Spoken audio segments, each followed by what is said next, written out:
Well, good morning, and here we are again.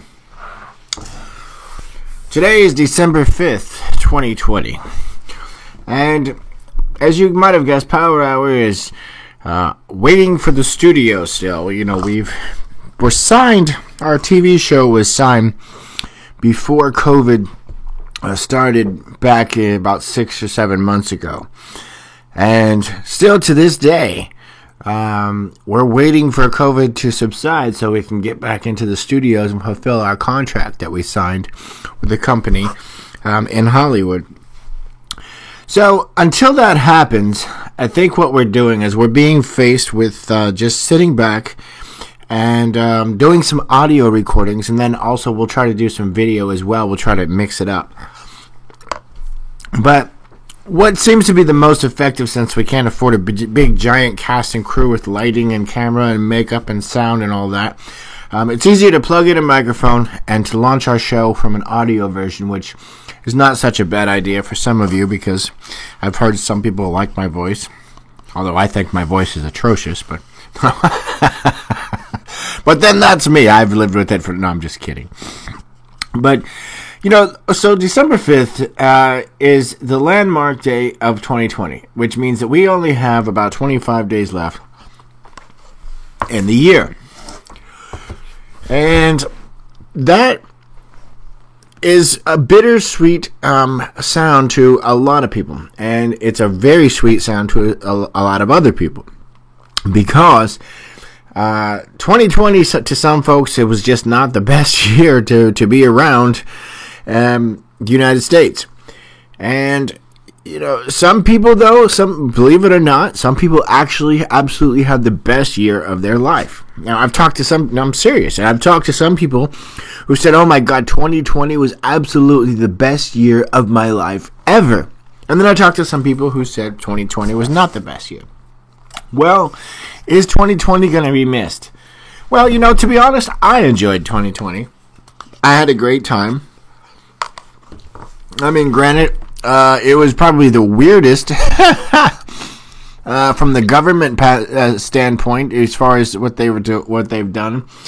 However, you know, it wasn't bad, you know, and you know, I don't know where all this other stuff has come from. But then again, I don't buy into all the stuff that's sent out into the world to manipulate people.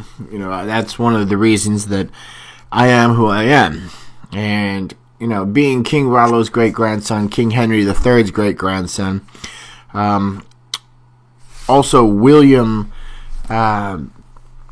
Brewster of the Mayflower, the pastor of the Mayflower's great-grandson, and, believe it or not, I'm also King Henry V's great-grandson. So, you know, you tie all those together, and you know, I don't buy into anything that these people are sending out. I don't buy into the crap. I don't buy into the flowers. I don't buy into the roses.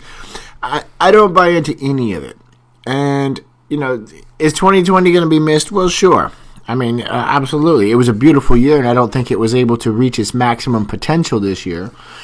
But, you know, there's always next year. So, who cares? I mean, c'est la vie, c'est la vie, c'est la vie.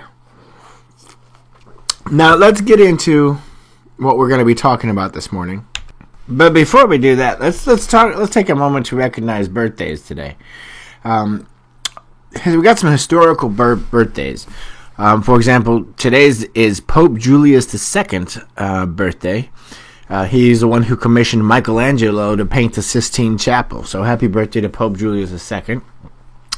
Also, Martin Van Buren, the 8th President of the United States, birthday is today. Also, George Armstrong Custer, the U.S. General, and Fritz Lang, the Hollywood director.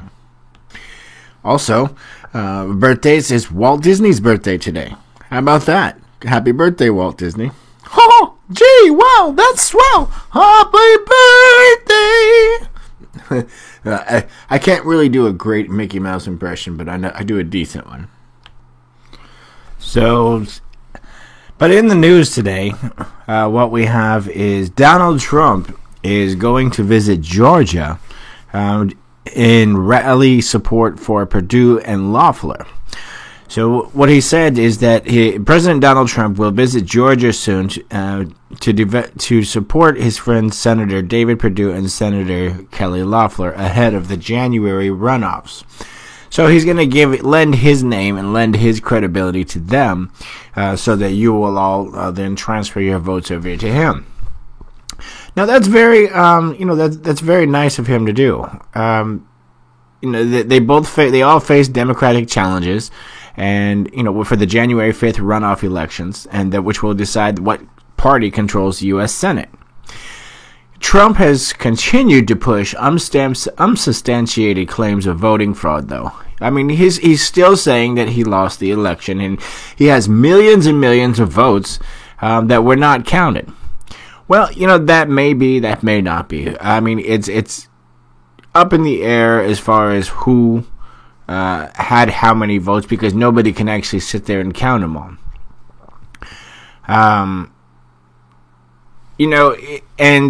But Trump's saying he would not leave the office, which, if you ask me, is a pretty 1990s gangster move, for lack of better words. I mean, it is. I mean, he says, I'm not leaving the office. I'm sitting right here unless if I lose, I'm leaving the country. Well, I mean, apparently, I guess he is planning to leave the White House, because the Electoral Colleges voted for President Joe Biden. So, Trump is just doing what he can, and he's visiting different places. But some people are saying that his visits complicate already contentious, dynamic Republicans. People are getting deeper into this political scene, and they're going for, Biden or Trump or Biden, and, they're flying their flags, and which is all fantastic, which is all great. But at the end of the day, it's just a president. There's 12 people behind him. He doesn't make all the decisions. It's the 12 people who's sitting at the table with him.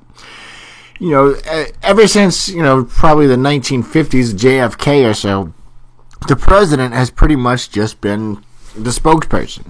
He doesn't make all the choices. He doesn't make all the decisions. Sure, he does have some powers, but he's not the ultimate deciding power. It's the 12 people sitting behind him at that table. So that's what a lot of people fail to realize.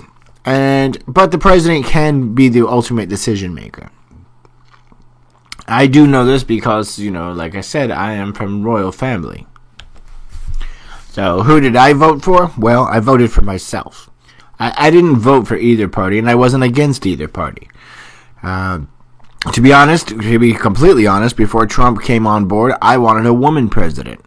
I thought it was time for a woman to have a female in office, because, the world has never seen a female president. And I just thought it might be a good idea, but, apparently the vote wasn't up to me.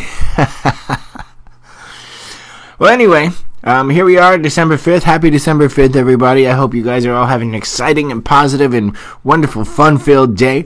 Make sure you go to church today or tomorrow, and each and every Saturday or Sunday, whichever day you go to church, and give your thanks and praise. Don't forget to love your neighbor, love your friends, love your loved ones, and be kind. God bless you. You're watching Power Hour with your host, Million Monroe, the Clifford Plantagenet.